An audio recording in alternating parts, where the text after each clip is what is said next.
देखिए 3 नंबर प्रश्न पर ध्यान दीजिए। 3 नंबर में है कि अमृतपाल एवं राजकुमार एक साझेदारी फर्म में साझेदार हैं। 1/1/2020 को 50,000 40,000 पूंजी अंशदान से व्यवसाय प्रारंभ किया है। लाभों को 2:3 में विभाजन करने के लिए सहमत हुआ है। ठीक है। वर्ष के दौरान सभी समायोजनों के पश्चात 30,000 का लाभ हुआ। सभी समायोजनाओं के पश्चात का मतलब क्या हुआ, उस पर ध्यान दीजिए। आपको हम एक पीएल अप्रोप्रिएशन वाला खाता बताए थे, एग्जाम्पल के रूप में बताए थे ना जी।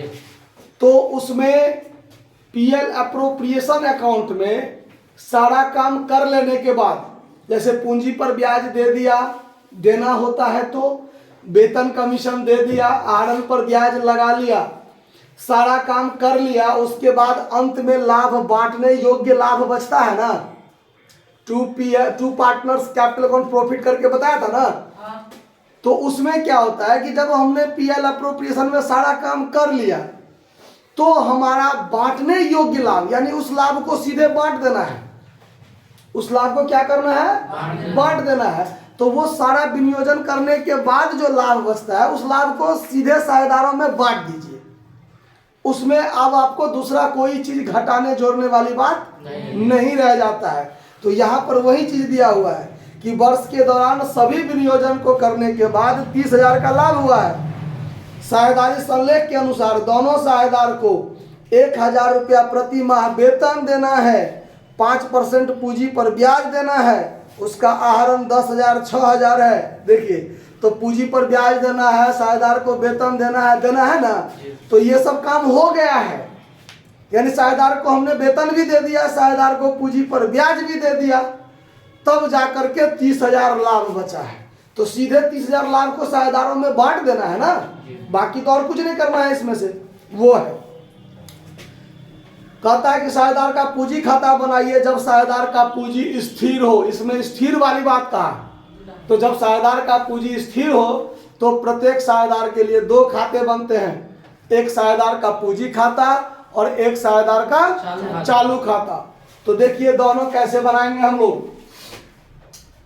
व्हेन कैपिटल आर फिक्स्ड, ठीक है। तो सबसे पहले खोलेंगे पार्टनर्स कैपिटल अकाउंट, जिसमें ज्यादा कुछ नहीं देना है, नहीं देना है। 2 साझेदार है तो क्रेडिट डेबिट, यहां पार्टिकुलर हो गया। साझेदार का नाम है अमृतपाल और राजकुमार, तो अमृतपाल का शॉर्टकट में एपी, राजकुमार का आरके लिख दिए। ठीक है, अमृतपाल राजकुमार लिख दिया ना, कोई दिक्कत। और ये तो हो गया पार्टनर्स कैपिटल अकाउंट का फॉर्मेट। और आपको साथ में पार्टनर्स करेंट भी बनाना होता है ना, partners current account, partners current account भी बनाना है। तो उसका भी फॉर्मेट हम लोग खींच लेते हैं पहले।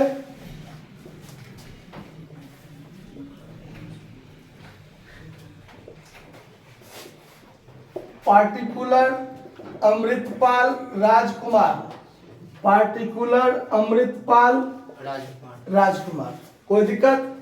फॉर्मेट खिंचा गया दोनों का। जब पूंजी अस्थाई होता है तो उसका पूंजी 50,000 40,000 है ना, तो वो पूंजी इसमें चला जाएगा ना। तो यहां पर क्या कर लेंगे, बाय बैलेंस 50,000 40,000 दोनों का दे दिया। इसमें और कोई बात नहीं जाएगा, नहीं ना जाएगा, थ्योरी में समझाए हैं। यहाँ टोटल 50,000 40,000 यहाँ, तो इसका भी अमृतपाल का 50,000 और राजकुमार का 40,000। इधर कुछ भी घटाने वाला बात नहीं, सीधे टू बैलेंस सीडी 50,000 40,000 हो गया। Capital account clear. अब साझेदार को जो पूंजी पर ब्याज मिलेगा, वेतन मिलेगा, या आहरण किया है, या लाभ में हिस्सा मिलेगा, ये सब सारा बात कहाँ लिखाएगा? चालू खाता में। तो सवाल में कहीं भी चालू खाता का शेष पहले से कुछ है ऐसा नहीं ना कहा है, तो बैलेंस बीडी वाला बात इसमें नहीं होगा। इसमें होगा क्या? तो सवाल में है पूंजी पर ब्याज का चर्चा। सवाल में क्या है? तो यहां पर क्रेडिट साइड में क्या हो जाएगा? Bye interest on capital. Interest on capital. तो अमृतपाल का पूंजी है 50,000, 50,000 का 5% ब्याज देंगे तो 2500 होगा। अमृतपाल का 2500 और राजकुमार का 40,000 है, तो 40,000 का 5% कितना होगा? 2,000। तो बाय इंटरेस्ट ऑन कैपिटल दे दिया। उसके बाद दोनों साझेदार को सैलरी देना है। दोनों साझेदार को क्या करना है? और सैलरी कितना देना है? 1,000 रुपया प्रति माह। 1,000 रुपया प्रति माह। तो एक साल में कितने महीने? 12 महीने। तो 12,000 अमृतपाल को भी सैलरी मिलेगा और 12,000 राजकुमार को भी सैलरी मिलेगा, क्योंकि प्रति माह मिलता है। तो कोई भी काम तो पूरे साल में होता है। तो यहाँ पर 12,000 इसको भी मिलेगा, 12,000 इसको भी मिलेगा।